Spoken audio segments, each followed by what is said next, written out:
Mga idol, kasama ko si Linyo. Nag-alala si kaibigan. Grabe po ang problema po dito sa mundo natin. Grabe, ang dami po mga impormasyon na pumasok sa kanilang kaharian patungkol sa kalamidad. Mayroon pang digmaan. Nagpapatuloy po ang digmaan sa Iran at Amerika, mga idol. Mayroon pong nakita si kaibigan. Grabe po ang paggalaw sa ilalim sa lupa. 2 beses po, sobrang lakas lang. Grabe, alam po ba kung bakit ipinapaabot namin?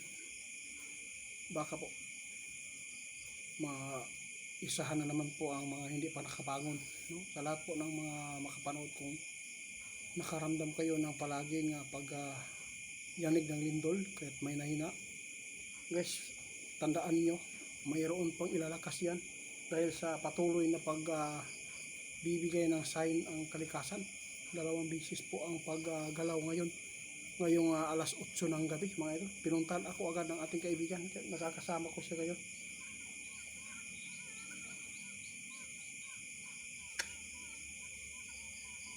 Oo, tama ka. Sige kaibigan, tama po ang hinala ng ating kaibigan, guys, no? Noong ipinapaabot daw nila yung 3 beses, niyanig po, no? 6.5 magnitude yun. Kaya nagpaalala si kaibigan ngayon sa inyo na huwag tayo magkampante. Kung may mga bahay tayo ngayon na mga 2 story, huwag lang po tayong magkampante dahil nakakabahala itong nakita ng ating kaibigan. Hindi po namin ito gusto, guys, na ipaabot, pero kailangan po natin na maipaabot ito dahil si kaibigan nag-alala po, ayaw po ng ating kaibigan na matulad tayo sa Venezuela. Kung ilan pong buhay ang nakitin o nawala dahil sa mga building. Guys, para po ito sa inyo, ikakabuti po ito sa inyo, mga idol. Pasensya na po, mga idol, ito maingay kasi may dumaan dito. Basta hindi ko grabe, mga idol, hindi ko gusto na mangyayari talaga ito. Pero si kaibigan po nag-alala dahil magpapatuloy po daw ang mga masasagupa nating problema po dito sa ating mundo.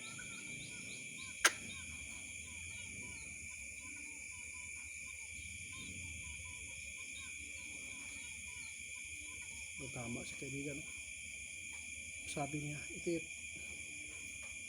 mahal ko ang Pilipino dahil nung wala kayo, dito na kami. Sabi ng ating kaibigan. Grabe, kami ang nauna, sabi ng ating kaibigan. Kaya gusto kong makabawi sa mga nagawa po namin mga kasalanan noon pa. Kaya salamat po, kaibigan. Naintindihan ko yan, kaibigan.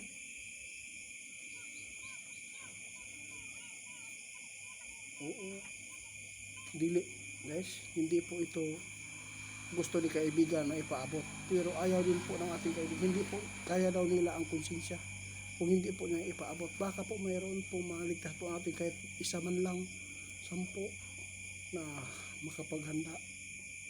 Basta alam na po ninyo ang posibleng mangyayari sa atin kung ano po ang ating tinitirahan. Delikado ba? Building ba yung bahay natin? Mga idol, tandaan po natin ito.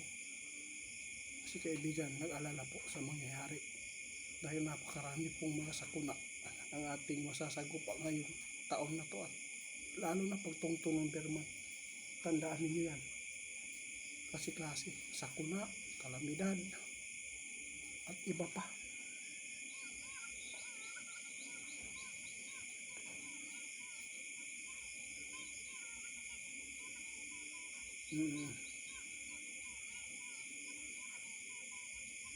Tama. Yun po sabi natin, kaibigan. Itiit. Kayo na lang bahala humusga kung ano man po ang isipin niyo sa amin. Bitaw, guys, no? Ito lang po masabi ko. Kung hindi ka maniniwala sa video ito, huwag ka manood. At kung nagdalawang isip ka, hindi ko kayo pinilit. sa amin lang, sa maniniwala lang sa babala. Ayaw po ng ating kaibigan na mapapahamak ang tao, lalo na pag Pilipino, dahil mahal na mahal po niya tayo. Mga idol, 2 beses po ngayon ang paggalaw sa ilalim ng lupa, kaya nababahala si kaibigan. Kaya salamat kaibigan. Guys, kayo na lang bahala humusga po sa mga ipinapaabot ni kaibigan. Kung natatandaan ninyo ang mga babala ng ating kaibigan noon na nangyayari, sana ay hindi magbabago po yan ang pagtingin ninyo sa ating kaibigan, dahil si kaibigan mismo may sinabi na talagang ang mundo natin hindi na maganda ang tagpo. Manalangin tayong lahat mga idol, wala tayong sandigan, ang Diyos na lang mga idol. Alam na po ninyo kung gaano po tayo ka rupok, no? Sobrang napakasirot talaga ang buhay natin, dahil mas matigas pa yung puno ng saging kaysa atin mga idol. Yan po ang tandaan natin, kaya ingatan po natin ang ating sarili, buhay natin at pamilya. Kung delikado ka sa area, lalo na sa bahay mo, no? Yun lang mga idol, ha? Ingat po, dahil nakita ni kaibigan na may dalawang paggalaw sa ilalim sa lupa. Pinapahanda lang tayo bukas, ingat po tayo.